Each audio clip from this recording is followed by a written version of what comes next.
네, 이중석 헌법재판소장 등 헌법재판관 3명이 6년 임기를 마치고 퇴임했습니다. 다만 이들의 빈자리는 아직 채워지지 않아 헌재는 당분간 6인 체제 운영이 불가피해졌는데요. 재판관들의 퇴임식에서도 사법의 정치화와 사건 처리 지연에 대한 우려가 나왔습니다. 진기훈 기자입니다. 지난 2018년 국회 선출 몫으로 임명된 이종석 헌법재판소장과 김기영, 이영진 헌법재판관이 퇴임했습니다.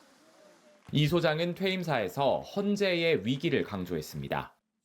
특히 정치적 분쟁이 사법부에 많이 제기되고 있다며 사법의 정치화에 대한 우려를 표했습니다.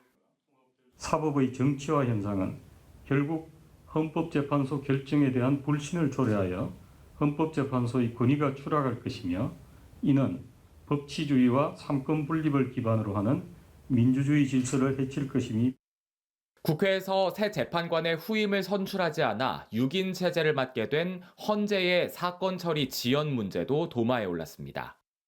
탄핵과 권한쟁의 심판 등 정치적 파장이 큰 사건부터 헌법 소원까지 현재 헌재에 계류 중인 사건은 지난달 기준 1236건에 달합니다. 신속한 사건 처리를 요청하는 목소리가 점점 커져오고 있습니다.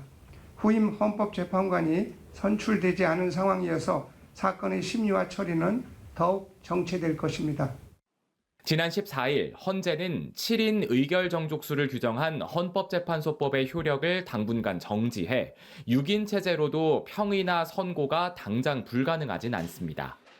하지만 재판관 6명 이상의 동의가 필요한 위헌이나 탄핵 결정 등은 6명 전원의 의견이 일치해야 인용할 수 있어 주요 사건 처리는 어려울 전망입니다.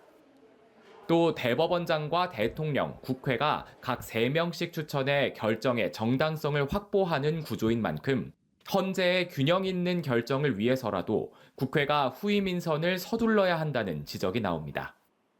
새 재판관의 퇴임으로 공석이 된 헌재 소장 자리는 최고 선임인 문형배 재판관이 새 소장이 들어설 때까지 직무대행을 맡게 됩니다. 연합뉴스TV 진기훈입니다.